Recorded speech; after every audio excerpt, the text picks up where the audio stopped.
Alô, dando continuidade à série O Brasil e seus animais, hoje nós vamos falar sobre doenças, prevenções e tratamentos.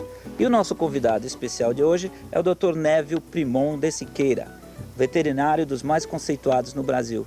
Tudo bem, Névio? Tudo em ordem. Tudo bom? É um prazer estar aqui com vocês. Então, o que nós vamos ver hoje? Olha, hoje nós vamos ver as principais doenças que acometem o rebanho leiteiro e como preveni-las e como remediá-las, tá? Ô Névio, para começar, uma primeira pergunta. Qual é o problema mais grave do rebanho leiteiro? Olha, eu acho que hoje o principal problema do rebanho leiteiro nacional é falta de planejamento. Tá? Por que falta de planejamento? Porque dificilmente a gente vai numa propriedade de produção de leite e a gente vê uma meta a ser alcançada e os planos de como alcançar essa meta. Eventualmente até tem uma meta, mas não existe o plano de como chegar nela. Então o que falta geralmente é um planejamento a médio e longo prazo. As coisas são feitas com planejamento a curto prazo e geralmente o que acontece é no meio do caminho, por um motivo ou por outro, justamente pela falta desse planejamento, muda-se o curso da fazenda, muda-se o curso do objetivo a ser traçado, enfim. Não existe uma coisa clara colocada num papel para ninguém seguir nada, quer dizer, a coisa é tudo feito mais ou menos aleatoriamente. Por onde começa a prevenção das principais doenças? Veja bem, Kiko, a profilaxia em uma fazenda de gado leiteiro, na minha opinião, começa pelo coxo. Tá? Profilaxia é prevenção, né? Prevenção. Prevenção de todo e qualquer tipo de doença que possa cometer o gado leiteiro. Ela começa pelo coxo por quê? Porque uma vaca, um bezerro mal alimentado, ele não vai ter uma resposta satisfatória daquele procedimento que você está fazendo para que você obtenha um resultado, tá? Seja uma vacinação, seja uma vermifugação. Então todo animal, para receber um procedimento profilático, ele tem que estar, antes de tudo, nutricionalmente sadio. Ele tem que estar bem alimentado para que o seu organismo possa dar a resposta eficiente daquilo que você está precisando. Então, começa pela alimentação. A alimentação é lógico que tem N maneiras de se fazer o manejo alimentar, tá, na propriedade, seja confinado, extensivo, semi-extensivo, enfim. O que importa é que o animal esteja bem alimentado, tá? Não importa a forma. E, obviamente, além da alimentação, a gente tem que ter um mapa profilático eficiente, tá? O que é o mapa profilático? É um calendário, basicamente, que você distribui as vacinas e vermifugações e combate a carrapatos e, enfim, todos os procedimentos clínicos e sanitários ao longo do ano, tá? Então você tem uma distribuição mais ou menos equânime entre os meses do ano, onde você tem uma série de procedimentos divididos mês a mês, para não sobrecarregar o pessoal da fazenda, não estressar muito o gado de leite e também não dar muito trabalho para o próprio técnico, para que ele possa fazer isso com tempo e com calma e com segurança, tá? A gente evita de aglutinar muito procedimento numa mesma visita, no mesmo mês, porque você faz tudo com um pouco mais de calma e tranquilidade. E basicamente é isso, quer dizer, as vacinações são feitas de acordo com esse calendário e a prevenção também passa pela própria instalação da fazenda. Por que pela instalação? Porque a instalação de uma propriedade tem que ser voltada a quem vai usá-la, tá? E quem que vai usar a instalação de uma propriedade de gado leiteiro? É a vaca. Não é você, não é o dono e não é o funcionário. É a vaca que vai usar. Então a gente tem que fazer uma instalação lembrando disso sempre, tá? Você pode fazer uma instalação bonita, você pode fazer uma instalação enfeitada, mas nunca esquecendo que quem vai usar aquilo é uma vaca, tá? Então ela tem que ser com perfeitas condições de uso para o animal e não para quem vai visitá-lo, tá? Então você tem as cercas, tem os coxos, tem o próprio pasto, estábulos, salas de ordenha. Isso tudo tem que ser feito de forma que evite acidentes, traumatismos, pisos adequados que a vaca consiga ficar em pé em cima deles, tá? Nunca piso muito liso, na ideia de dar um acabamento muito bom, às vezes é prejudicial para o animal. Quer dizer, basicamente é isso, é nunca esquecer o usuário, tá? Então a prevenção é uma coisa que engloba hoje muito mais setores da fazenda do que se imagina, porque a gente fala em prevenção, a primeira coisa que você fala é vacina.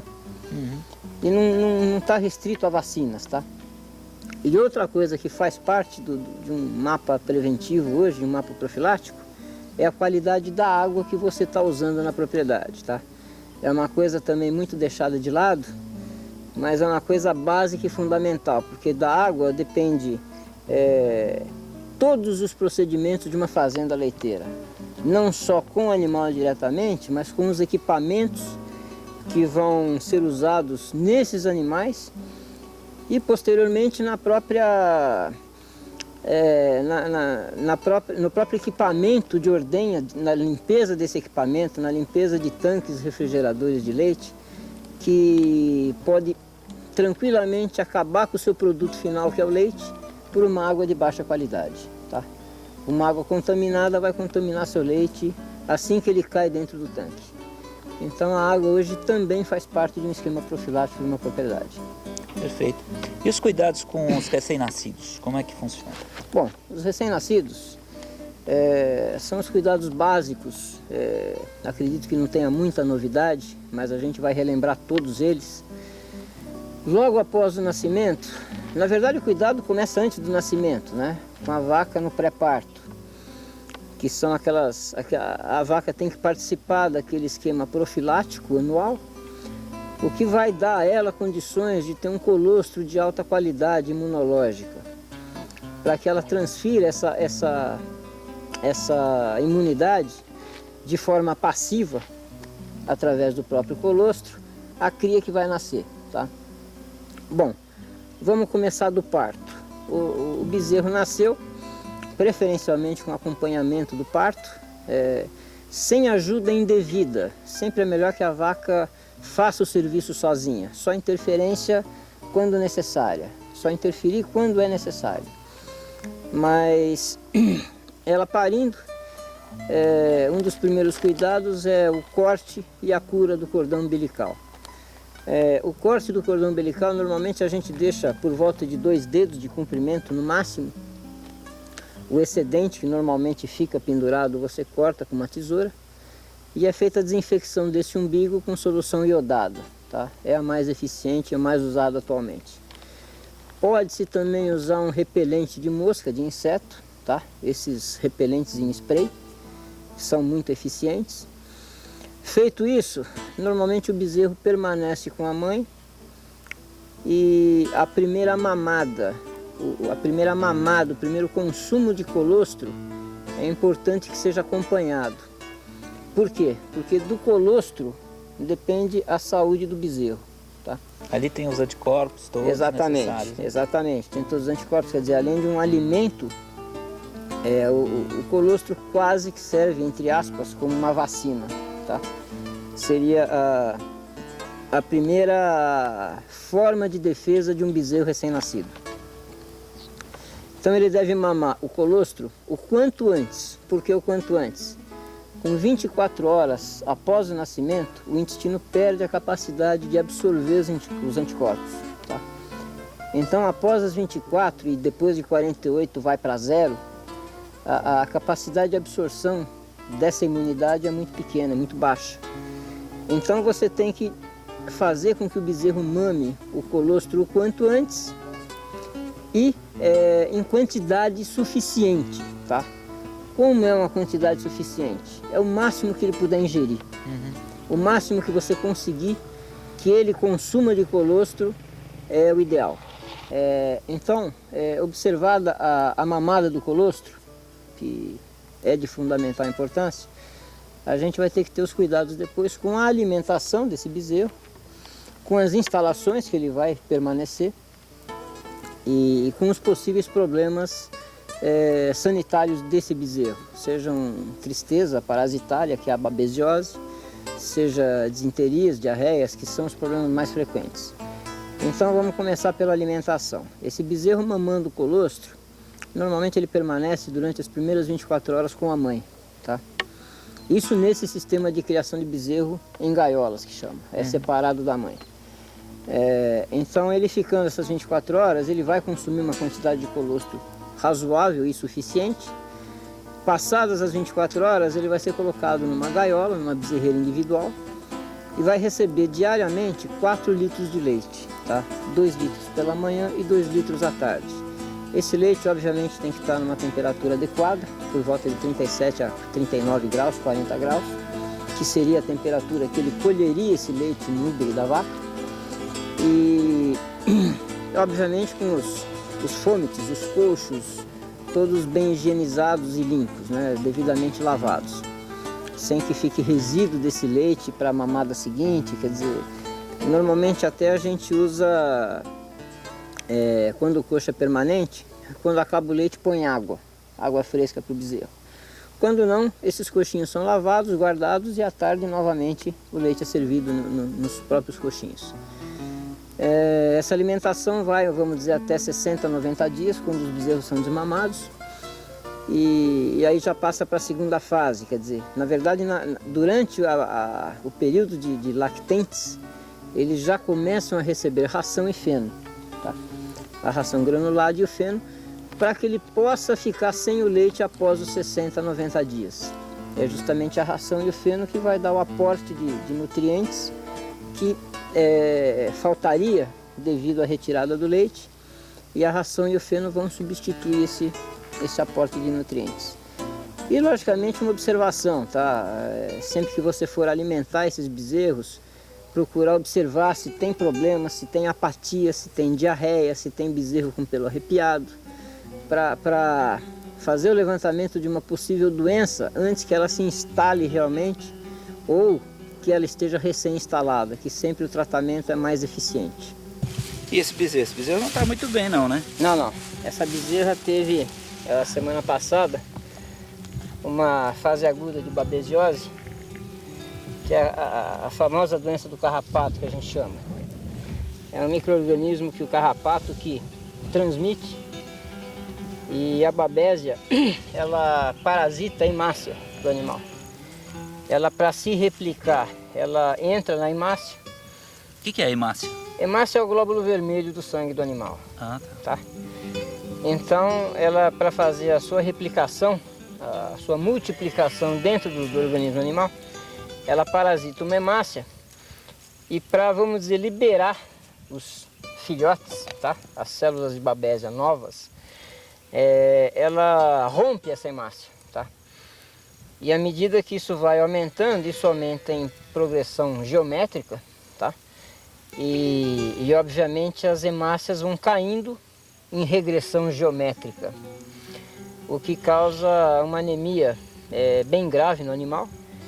E você pode ver que ela está com a respiração inclusive alterada, que isso é um sintoma de qualquer anemia, seja qual for sua origem.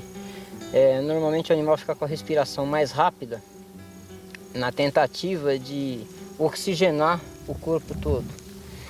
Então a respiração tem que ser mais rápida, porque o número de hemácias, que é quem faz o transporte do oxigênio ao corpo do animal, do pulmão até os órgãos, é justamente a hemácia.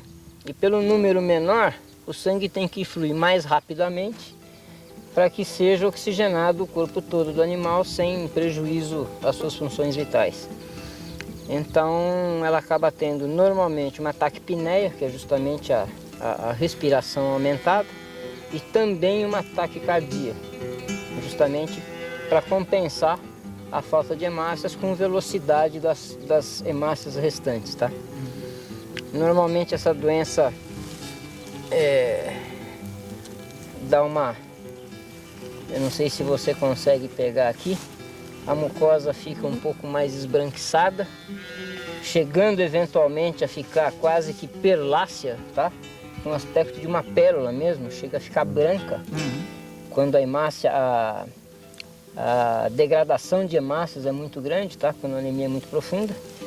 E é uma doença que ainda leva muitos animais a óbito também. Apesar de ter um tratamento relativamente simples e conhecido. Tem cura, né? Isso tem cura, tem cura. O que eventualmente acontece são algumas cepas de babésia um pouco mais violentas, um pouco mais virulentas, que praticamente acomete o animal numa doença super aguda e leva à morte em até 12 a 24 horas. Sem muita chance de tratamento, até por, às vezes, não ver o animal doente ainda. Tá? Eventualmente você vê o animal mamando na parte da tarde e ele já amanhece ou morto ou quase morto. Então é fulminante em alguns casos. Alguns casos são fulminantes. Mas em geral a gente consegue tratar com relativo sucesso. A única coisa é que o animal realmente fica bem depauperado e a fase, vamos dizer, seguinte à cura é um pouco trabalhosa, porque ele custa um pouco a recuperar o estado geral perdido devido à doença. E o medicamento adequado? Olha, o tratamento da babesiose hoje tem... veja bem, a gente fala em babesiose, mas na verdade é um complexo, ou uma ou outra isoladamente, babesiose e anaplasmose, que são doenças com um curso mais ou menos parecidos, as duas transmitidas pelo carrapato e as duas também causam hemólise, tá? Que é justamente a quebra da hemácia. O tratamento, normalmente a gente não tem a campo um diagnóstico diferencial de babésio ou de anaplasma. Então o que se faz na prática é um tratamento que serve para os dois, tá? A gente faz uma associação de ganazeg, tá? Com tetraciclinas, tá? Aí você consegue pegar tanto a babésia como a anaplasma. E tem também imidocarb, que é o imisol, que aí sim uma droga só atua nas duas doenças sem problema nenhum.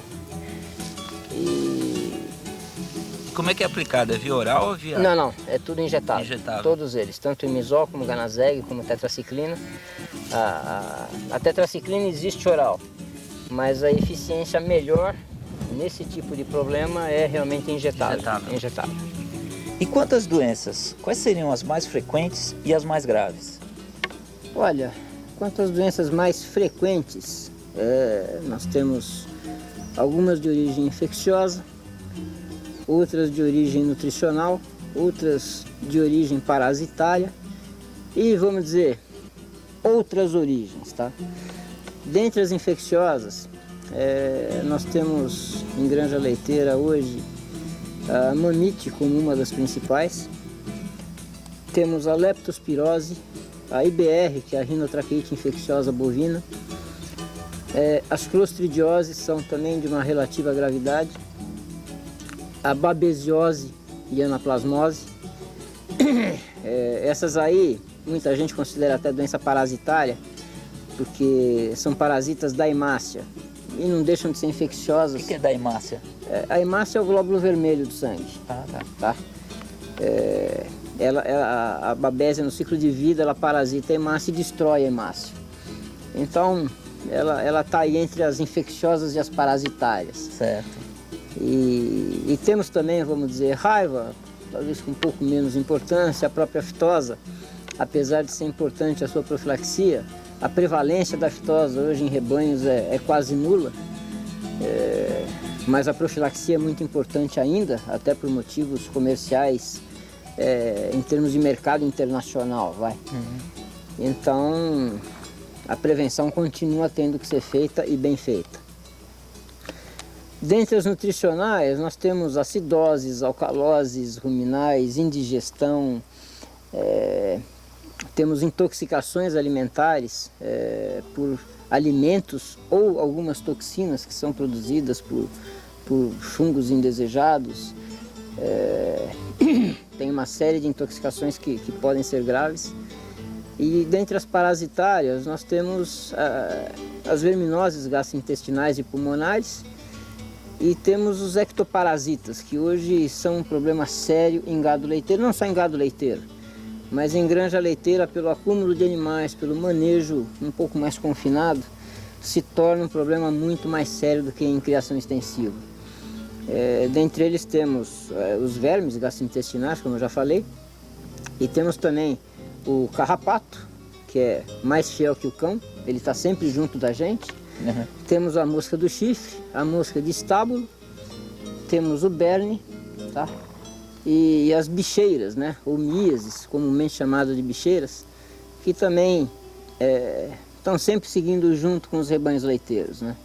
São problemas que são muito difíceis de acabar e alguns deles a gente não pode acabar, por motivos que a gente talvez fale mais para frente, mas a gente tem que ter isso sempre sob um controle rigoroso para que também não cause um estresse muito grande aos animais e nem problemas secundários, tá? Principalmente no caso de bicheiras que causam erosões, tá? No corpo do animal, e é uma porta de entrada a outras bactérias, a outras infecções que podem ficar bem mais graves. Então a gente tem que ter muito cuidado, tem que ter também um mapa de controle disso. Dependendo da incidência, a gente faz os combates para a diminuição dos parasitas. E a vermifugação normalmente também faz parte do mapa profilático, tá? Em bezerros, obviamente, essas vermifugações são mais constantes do que no gado adulto. Uma porque no gado adulto eles fazem menos estrago, vamos dizer assim. Eles prejudicam um pouco menos a vaca adulta do que o bezerro. E alguns estudos também mostram que a disseminação dos vermes pelo gado adulto é menor do que pelos bezerros. Existe o exame de fezes que conta o número de ovos por grama de fezes, e esses ovos são muito mais numerosos nas fezes dos bezerros do que nos animais adultos, apesar deles também terem a forma adulta do verme parasitando. Mas a verdade é que a resistência dos animais é um pouco maior e a reprodução dos vermes acaba sendo prejudicada. Então você tratando mais os bezerros, você consegue manter o nível de vermes mais baixo dentro da propriedade. E no gado adulto você tem que manter um pouco o controle para fazer o tratamento mais de indivíduo do que de rebanho. Tá? Quando eu digo de rebanho, é lógico, a vermifugação é feita no rebanho todo. Mas a disseminação, vamos dizer, é menos frequente no gado adulto do que no gado jovem. E vamos dizer, os ectoparasitas são pulverizações ou uso daqueles inseticidas hoje muito usados na forma Puron, que é colocado no dorso do animal. E o intervalo de uso disso, quem vai determinar geralmente não é o veterinário, é a própria vaca, é a própria infestação. A gente tem que manter isso sob controle sem deixar que fique muito parasitado, porém hoje nós não podemos acabar com os parasitas, porque isso pode ocorrer alguns transtornos mais sérios adiante, tá? Então a gente tem que conviver com eles de uma forma amigável, vamos dizer assim. E essa fase então aqui é pré e pós-parto, é isso? O ideal até é que essas duas fases sejam separadas. Aqui por problema de estrutura, a gente está mantendo as recém-paridas bem novas junto ainda com as de pré-parto. Até a alimentação, vamos dizer, é uma época de transição, tá? Uhum. Então são categorias que até podem ficar juntas, não por muito tempo, mas dá para mantê-las um pouco mais juntas ainda, até equacionar o problema de manejo da fazenda como um todo, tá? Mas elas são estabuladas até para ter um acompanhamento um pouco mais de perto, para ver se existe uma retenção de placenta, a eliminação de sujeira pós-parto, tá? Que são placentas, líquidos fetais, e também para ver se tem algum problema de mastite pós-parto, que também é uma coisa que acontece frequentemente, Passada essa fase, elas passam no manejo normal, tá? E após a ordenha vão para o pasto com o restante do rebanho. Certo. E quais os cuidados básicos que teria que se ter aqui, assim, tipo, você falou do solo? Veja bem, em qualquer estábulo, tá? Em qualquer gado estabulado, seja confinado ou semi-confinado, um dos cuidados que a gente tem que ter sempre é quanto ao piso e a cama, se existir cama, né? O piso, vamos dizer, tem que ter uma declividade razoável, tem que se evitar acúmulo de água e de excrementos, tá? do próprio gado, porque isso predispõe até certo ponto um amolecimento do casco e também acaba formando um meio de cultura propício a bactérias, tá? Bactérias essas que podem vir a cometer o próprio casco dos animais e eventualmente ubre, algumas feridas abertas de cortes, de acidentes. E se bem que no ubre o transtorno é maior, o prejuízo acaba sendo maior e a dificuldade de tratamento também. Mas você acaba tendo um acúmulo de bactérias em geral. Então, sempre que possível, manter a coisa mais seca e mais limpa possível. Esse animal é uma vaca já com idade avançada e é um dos primeiros animais dessa raça, da raça Jersey, que vieram para a propriedade, isso em mais ou menos 1990. E hoje ela está apresentando uma doença que se chama hematuria enzootica bovina, tá? Traduzindo... O que é a hematuria enzootica bovina? É uma doença que é caracterizada pela urina com sangue, tá? A urina vai escurecendo devido à presença de sangue e vai evoluindo até um quadro de quase que sangue puro na urina. Ela urina quase que sangue vermelho vivo. E esse quadro é provocado por uma planta, tá? É uma intoxicação crônica por uma planta que é a samambaia, Ptyridium aquilinum. A samambaia mesmo, comum, que todo mundo tem em casa? Não exatamente. É uma samambaia, é a Ptyridium aquilinum. Depois a gente pode até ilustrar mostrando alguma planta dela. Uhum. É uma espécie específica de samambaia que dá em terra ácida, como é a média dessa região, e ela acaba provocando o aparecimento de tumores na bexiga da vaca, podendo aparecer também em esôfago, que normalmente dá uma tumefação no esôfago e acaba também levando o animal à morte. E esse tipo de intoxicação é uma coisa crônica. Você vem falar em tratamento eficaz não existe, tá? Existe tratamento paliativo, à base de antihemorrágicos clássicos, seja vitamina K ou algum fator de aglutinação sanguínea, mas nenhum deles é eficaz, tá? Você consegue cortar o problema, mas em 1, 2, 5, 10 meses ele acaba retornando. Geralmente retorna quando a vaca está em pré-parto ou pós-parto, que é justamente nesta fase das colegas de estábulo dela, embora ela esteja aqui somente para tratamento. E a prevenção disso não é feita no animal diretamente, tá? A prevenção disso é feita na pastagem, justamente com a eliminação da samambaia causadora do problema. Como eliminar a samambaia? Geralmente com calagem do solo, tá? Porque ela é uma planta que se desenvolve muito bem em solo ácido. E praticamente a simples calagem acaba levando a samambaia ao final. Ela normalmente é eliminada. Logicamente o custo da calagem é relativamente alto, mas o prejuízo que ela dá com esse tipo de problema é muito maior do que o custo da calagem. E dá em todas as... Dá, ela não escolhe... bezerro, vamos dizer, é mais sensível, tá? Por exemplo, do lote dela, se tivesse vindo alguma bezerra junto, animal jovem, já teria morrido há muito mais tempo. A doença se instala ativamente mais cedo, tá? Quando o animal é adulto e entra em contato com a samambaia, ele demora mais a desenvolver o problema, mas acaba desenvolvendo também. E em quanto tempo leva à morte? Olha, isso varia muito de animal para animal, tá? E dependendo também do contato que o animal teve com o produto, com a samambaia no caso, do tempo que ele teve contato com a samambaia e da quantidade, inclusive do estágio de evolução, de vida, vamos dizer assim, da samambaia em si. A samambaia, quanto mais nova ela está, quanto mais novo o broto, maior a capacidade de intoxicação, tá? Maior a quantidade de princípio tóxico, então ela vai ser mais rápida a evolução da doença.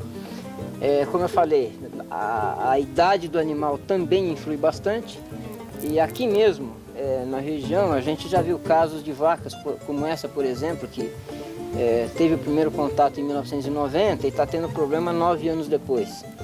E eventualmente você tem animais que nascem na propriedade e com 2, 3 anos de vida, no primeiro parto, já apresenta o problema e já leva à morte. Então é um quadro muito variável. Agora é um quadro característico de algumas regiões, tá? Regiões essas geralmente caracterizadas por solos ácidos e relativamente pobres. Não é toda a região do estado ou do país que existe a samambaia que dá origem a esse problema. Certo. E o medicamento que seria mais apropriado assim, a nível farmacêutico? Olha, quanto a medicamentos, como eu falei, é paliativo, tá?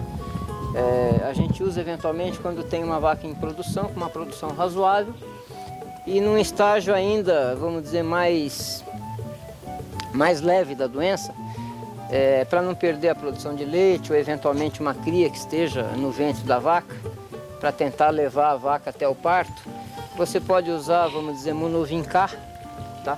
Que é vitamina K. Um que tem bastante atuação, que dá um resultado razoável, é o Transamin, que é anti-hemorrágico. E eu costumo também fazer uma dosagem de Monovin B1, tá? Por quê? Porque um dos princípios tóxicos da samambaia é justamente uma tiaminase, que é uma enzima que destrói a vitamina B1. Então a gente também repõe um pouco dessa vitamina para dar um suporte melhor ao animal. Mas torno a repetir, é um tratamento paliativo que você vai levar o seu animal até um objetivo a curto prazo, tá? Nunca pensar nesse tratamento como um tratamento eficaz e permanente que vai deixar o seu animal no rebanho por alguns anos. Aqui é um dos problemas que acabam acontecendo e são totalmente indesejáveis, tá? É um problema grave e totalmente indesejável numa granja leiteira. Esse acúmulo de água, de umidade no estábulo, acaba justamente predispondo a proliferação de bactérias indesejáveis, tá?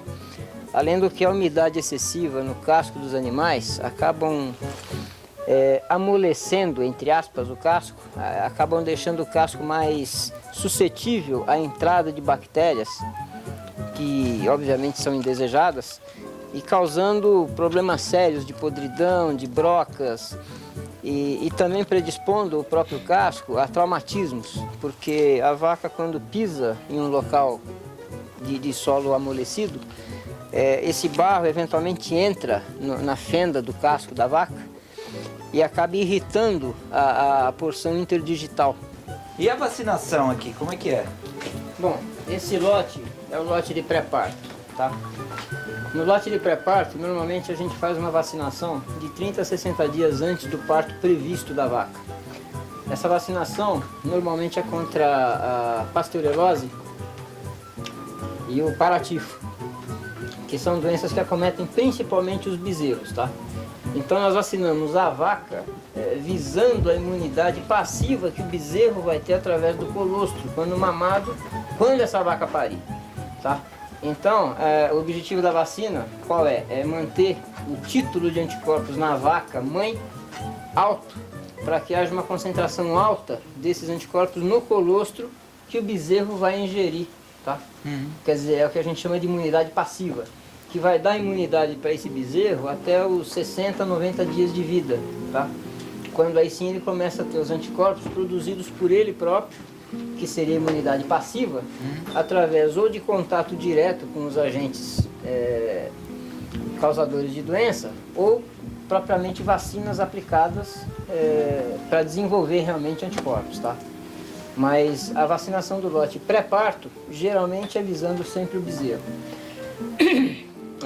As vacinações geralmente são feitas anualmente ou semestralmente, sendo que só a Paratifo é feita nesse esquema. E ela também pode ser feita a cada 6 meses, no rebanho de matrizes como um todo, tá? Para evitar essa vacina, vamos dizer, fora de um calendário regular da propriedade. Você fazendo ela semestralmente, a vaca sempre vai ter um nível de anticorpos bom no colostro. E você evita de ficar com um frasco de vacina aberto, tirar 1 ou 2 doses cada mês ou cada semana, de acordo com a entrada das vacas na maternidade, tá? Então você tem essas duas opções, ou fazer 30 a 60 dias antes do parto previsto, ou fazer a cada 6 meses no rebanho de matrizes como um todo. As duas opções te dão um colostro de boa qualidade. Certo. E pós-parto? Pós-parto, com essas vacas, vacinação não tem, tá? Elas já estão no calendário regular da fazenda, que a gente vai comentar sobre isso também. Mas os cuidados pós-parto são geralmente exame do leite, tá? Para ver a hora que pode ser encaminhado à usina, ver se não tem mamite pós-parto, que seria já de vinda da vaca no período seco. E esse exame pode ser feito facilmente? Normalmente é feito visualmente ou laboratorialmente, mas a gente manda para laboratório depois de uma confirmação visual do problema, tá? A gente pode mostrar isso mais para frente, que faz parte do controle de mastite, tá? Que é uma das principais doenças do rebanho, leiteiro, não desse especificamente. Mas basicamente é isso. E observar a limpeza, se alguma vaca não tem retenção de placenta, não tem infecção uterina, que isso também são problemas que se contorna com prevenção. Hoje o número de casos aqui também é muito baixo e não chegam a causar problema. Mas tem propriedades que têm problemas sérios com retenção, com metrites e problemas reprodutivos devido à infecção. Bem, essa fase aqui é de bezerro desmamado já, tá? Então eles já não recebem leite e no lugar do leite eles recebem capim picado com ração granulada e o feno, tá? O feno é muito importante nessa fase, assim como a ração granulada, porque sem o feno e sem a ração você não consegue substituir o leite, tá? Então para fazer o desmame precoce, que seria aos 60 a 90 dias de idade, você excluir totalmente o leite da dieta desse animal, você obrigatoriamente tem que suprir o que teria no leite, em proteínas, energia, minerais, etc. Então você consegue suprir isso, principalmente com a ração granulada e com o feno. E eventualmente um capim picado, visto que nessa época o pasto já tem algumas deficiências, então a gente suplementa também com um pouco de verde picado no coxo. E já é uma fase onde os bezerros já começam a ficar aptos a receber vacinas, tá? Então, vamos dizer, a partir dos 4 meses de idade, praticamente eles já podem receber qualquer vacina no mapa profilático de vacinações, inclusive vermifugações, eles já receberam inclusive na fase anterior. O vermífugo a gente começa bem cedo. Agora, vacinações, vamos dizer, a principal vacina nessa fase, principal por quê? Porque ela obrigatoriamente tem que ser feita nessa fase, tá? É a de brucelose, e somente nas fêmeas. Porque a vacina de brucelose, por que somente nas fêmeas? Porque no macho ela produz a doença brucelose, tá? A reação do macho à vacina é o desenvolvimento da doença. Então ela nunca pode ser aplicada em macho. E as fêmeas têm que tomar essa vacina de brucelose entre 4 e 8 meses de vida, tá? Que vai combater?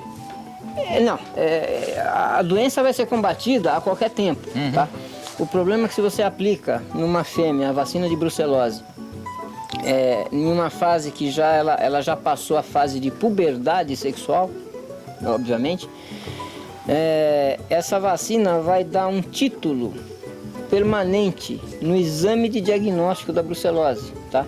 A hora que a gente falar do exame de diagnóstico, os espectadores vão entender o porquê desse título, tá? Esse título não pode permanecer pelo resto da vida do animal.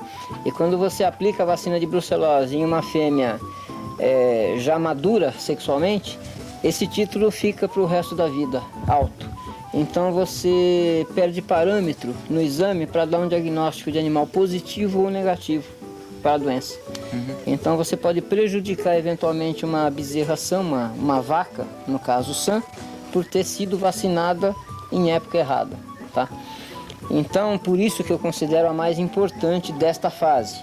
Agora, a importância da vacina como prevenção é igual para todas as doenças, quer dizer, nessa fase eles já começam a tomar a vacina de brucelose, a vacina de aftosa, que também começa mais cedo. Isso para todas as raças, né? Todas. As vacinas de clostridioses, tá? Manqueira, gangrena gasosa,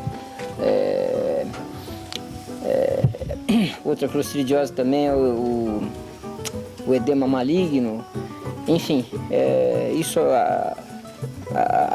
a clostridiose atinge várias doenças, tá? As vacinas também de leptospirose, IBR, também já podem ser aplicadas nessa fase, daqui para frente. Enfim, aqui começa praticamente o calendário profilático do rebanho, tá? Quer dizer, essas vão ser as futuras matrizes e como futuras matrizes elas têm que ser tratadas já numa profilaxia, tá? Inclusive a parte de alimentação, eu diria que faz parte de uma profilaxia também, porque animal malnutrido não responde à vacinação. Certo. Então a alimentação é básica. Fala em alimentação, eu vi que os bezerros eles não ficam mais juntos da mãe, né? Sim. Como é que é esse negócio agora? Esse é o sistema de desmama precoce e aleitamento artificial, tá? O aleitamento artificial consiste em você separar o bezerro da matriz, da vaca, da reprodutora, por volta de 24 horas após o nascimento. Por que 24 horas? Porque ele tem que mamar o colostro, que é aquele primeiro leite que ele vai mamar no útero da mãe. Todos os anticorpos. Exatamente, é daí que ele vai tirar os anticorpos daquela imunidade passiva, tá? E passando as 24 horas, ele sobe e vai para aquelas gaiolinhas e recebe de manhã e de tarde 2 litros de leite, tá? Ou em mamadeira ou num baldinho. A gente até usa um pinico, tá? É o mais usado por ser redondo, não ter canto nenhum, então fica fácil a higienização. Então cada bezerro recebe 4 litros por dia de leite e a desmama, vamos dizer, ocorre perto de 60 a 90 dias, dependendo do desenvolvimento do bezerro também.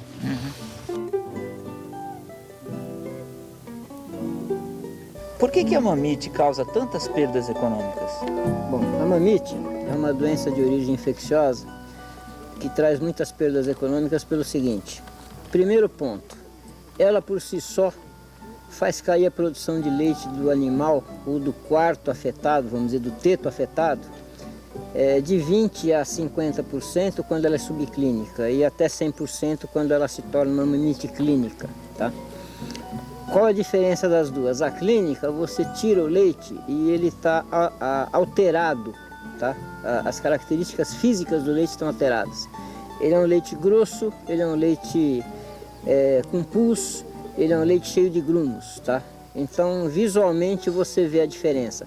A subclínica é justamente aquela que você tem que fazer um exame para ver que a vaca tem mastite. O leite não tem alteração física visível, tá?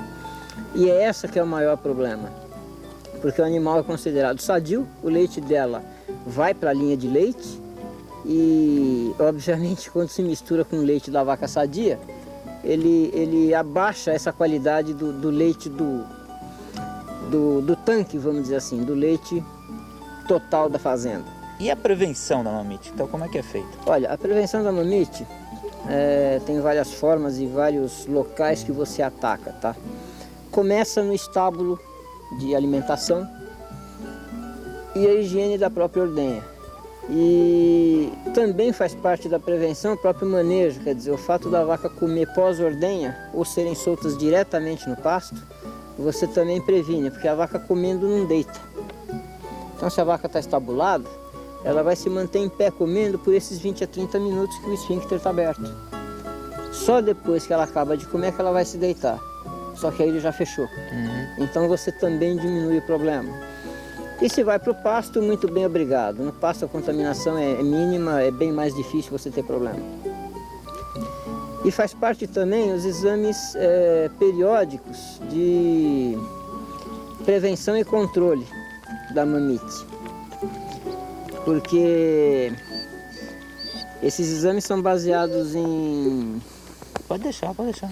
Contagem de células, que são células somáticas, tá? Essas células estão presentes quando o teto é infectado, quando o teto está com infecção ou mesmo inflamado. Esse teto vai apresentar uma série de células naturais de defesa do organismo que podem ser contadas ou não exatamente contadas. Existem exames que fazem uma projeção do número dessas células, que é o CMT, é o California Mastitis Test, que te dá uma noção do número de células somáticas do leite, tá? Existe a contagem das células somáticas, que é realmente mandado para o laboratório e feita uma contagem microscópica das células. É o mais eficiente, o mais eficaz. E o CMT te dá um bom status de rebanho aqui na sala de ordenha, aqui dentro do meio que a gente está trabalhando. Sem você precisar mandar exames para o laboratório, esperar resultados, dá uma boa noção do que você está trabalhando. Esses exames são feitos numa propriedade já, vamos dizer, estabilizada, cada 3 meses é suficiente. Sendo separadas para tratamento, as vacas positivas. E se você entra numa propriedade que tem problema mais sério, você pode fazer mensalmente, quinzenalmente, até ir eliminando as positivas para tratamento e até você conseguir um nível bom de mastite dentro do seu rebanho. Ô Névio, como evitar as outras doenças frequentes, além da mamite? Tá. As outras doenças, a maioria das que foram faladas, são doenças infecciosas, tá? E a maioria delas são doenças que hoje existem no mercado vacinas eficazes no combate das doenças. Dentre as vacinas mais usadas hoje, nós temos a aftosa, que, como eu falei, ela como doença hoje não tem tanta importância, porque a prevalência é baixa, mas a vacinação continua sendo muito importante. Outra doença que também tem uma prevalência baixa é a raiva, e tem uma vacina muito eficaz. A vacina é feita anualmente. A aftosa, vamos dizer, a vacina é feita de acordo com o estado, tá? Porque ainda é uma coisa que está sendo obrigatória e o estado que determina as épocas de vacinação. A raiva, normalmente a gente indica uma vacinação anual, tá? E dos bezerros também após os 4 meses de idade. As clostridioses, tá? A gente também indica a vacina a partir dos 4 meses e a partir disso, de 6 em 6 meses, tá? Ela seria semestral, em animais até 2 anos de idade. E vamos dizer, em uma dessas 2 vacinações que são semestrais, a gente vacina o rebanho inteiro, tá? Por quê? Porque a clostridiose mais comum é a manqueira, o carbúnculo sintomático. Essa doença é específica de animais até 2 anos de idade. Porém, as outras doenças causadas por Clostridium, seja o septicum, seja o Sordelli, que são a gangrena gasosa e a enterotoxemia, elas acometem animais sem distinção de idade. E é uma doença que antigamente não era muito falada, não sei se por falta de diagnóstico ou por falta da doença em si. Mas hoje a gente vê em rebanhos as mortes súbitas, que a gente fala, que são animais que aparecem mortos sem sintomatologia nenhuma e geralmente são causadas pela gangrena gasosa e enterotoxemia. Então esse é o motivo de uma vez ao ano você estender essa vacina de clostridioses para o rebanho todo. A IBR e a BVD, que seria a diarreia bovina vírus, são causadas pelo mesmo vírus, que é o herpes vírus. E também existe no mercado uma vacina já eficiente, embora ela seja importada e de valor relativamente alto, mas ela também é feita anualmente sem problema nenhum. É uma doença que hoje já tem uma prevalência razoavelmente boa nas granjas leiteiras, provavelmente até pelo uso de sêmen importado, tá? Que o próprio sêmen dissemina o vírus, e era uma doença que até pouco tempo era exótica no Brasil, tá? E ela entrou ou por sêmen ou por animais importados. Temos também a leptospirose, que até há pouco tempo era uma doença relativamente ignorada, porém ela já causava prejuízos há muito tempo. E também não existia uma vacina comercial nacional. Hoje já existe, hoje também existem as importadas. Que aparentemente a eficácia das importadas ainda é um pouco superior às nacionais. E normalmente elas já são aglutinadas na mesma vacina de IBR e BVD. Então, com um esquema só de vacinação, você causa o estresse no gado uma vez só e você já mata as duas doenças, você já faz as duas profilaxias. Temos também a brucelose e a tuberculose. Essas são um pouco mais importantes porque a prevalência é mais alta, tanto uma como outra. As duas são zoonoses que também vem exigir do corpo técnico de uma propriedade uma assistência um pouco mais eficaz. Não que as outras sejam largadas, mas essas têm que ser melhor cuidadas. E o controle da brucelose é feito com vacinação das bezerras fêmeas de 4 a 8 meses de idade, tá? Nunca fazendo fora dessa idade, porque se você fizer em animal já maduro sexualmente, você vai ter problema depois no exame da brucelose que vai dar positivo. E nunca fazer nos machos, porque no macho ela causa doença, e sempre ter muito cuidado com a vacina, porque ela causa doença inclusive no homem, tá? Então muito cuidado na aplicação. É uma vacina que eu não costumo passar para tratador fazer ou para gerente fazer, normalmente eu que faço, porque a gente sabe o cuidado que a gente tem que ter. E sabe as consequências disso, então toma cuidado. E a tuberculose, não existe vacina, tá? Bom, quanto à tuberculose, existem basicamente 3 tipos de exame mais usados. Um deles é a prova simples, que pode ser feita na cauda do animal, na prega da cauda, ou mesmo na pele da tábua do pescoço. É injetado intradermicamente 0,1 ml de tuberculina e feita a leitura 3 dias após a aplicação da tuberculina. Existe também a prova de Stormont, que consiste na aplicação da mesma tuberculina na tábua do pescoço. 7 dias depois da primeira aplicação você retorna, aplica mais 0,1 ml no mesmo ponto de aplicação da primeira e faz a leitura da diferença do 7º dia para o 8º. Então você vem e mede com paquímetro no 7º dia, marca a espessura da prega da pele e injeta novamente mais 0,1 ml de tuberculina. E no dia seguinte você vem e mede novamente a prega da pele. A diferença de tamanho é que vai determinar se o animal é positivo ou negativo. E tem a prova comparada, que você aplica no animal no mesmo dia a tuberculina bovina e a tuberculina aviária. Mais ou menos mantendo uma distância de 10 a 15 centímetros uma da outra. E você faz as medidas anteriormente à aplicação. Tendo essas medidas marcadas, no 3º dia você vem e toma novamente as medidas no local da aplicação. E vamos dizer, a diferença das diferenças são comparadas. Então você mede a diferença que deu na tuberculina bovina, a diferença que deu na tuberculina aviária e vamos dizer, pega esses 2 números e compara entre si, tá? Essa comparação é que vai determinar se o animal é positivo ou negativo para a tuberculose. E quais são os principais parasitas? Olha, como eu já falei, os parasitas mais frequentes são carrapatos, a mosca, seja de chifre, seja a mosca de estábulo, as duas são sugadoras.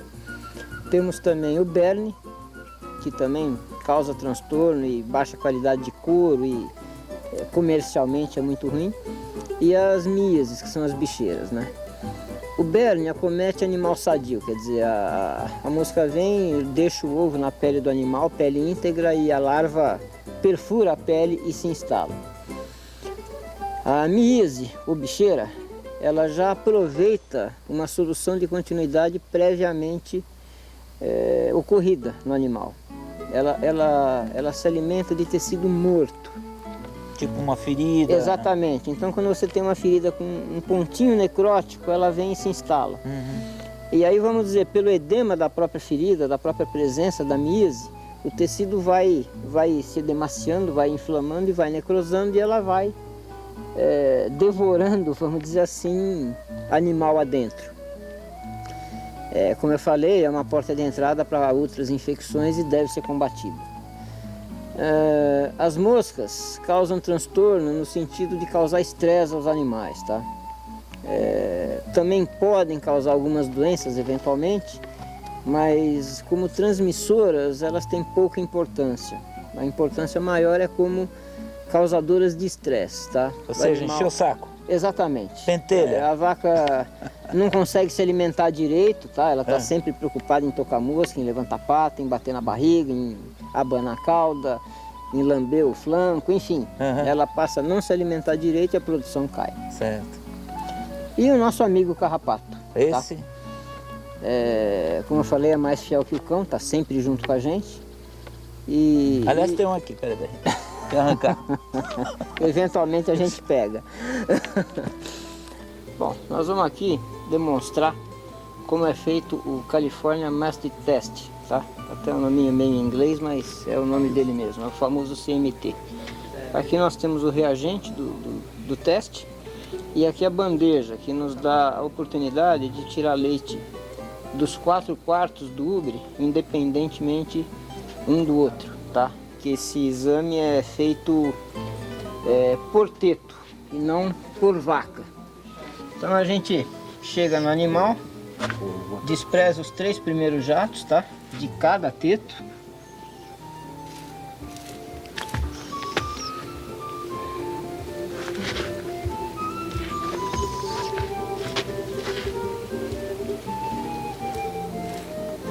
Desprezados os 3 primeiros, a gente passa para a coleta do leite na bandeja. Você vai derramando até atingir a primeira lista de baixo.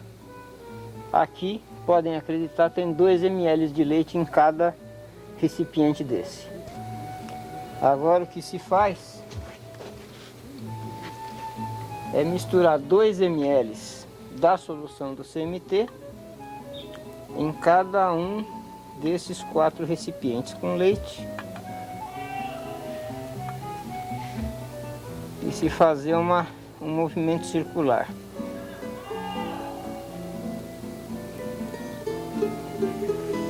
E aqui todos eles negativos, tá? O positivo ele cola na placa e fica um roxo bem forte. Essa coloração é característica do exame negativo. Bom, eu gostaria de agradecer a sua presença no nosso programa e a sua colaboração. Eu acho que foi de super valia para as pessoas que se interessam por esse assunto e queria deixar o nosso microfone aberto para as suas últimas palavras. Não que você vá morrer agora, pelo amor de Deus, mas está aí o microfone. Só queria agradecer também e encerrando por aqui. Ok, muito obrigado, hein, pela sua participação. Segue daí, hein?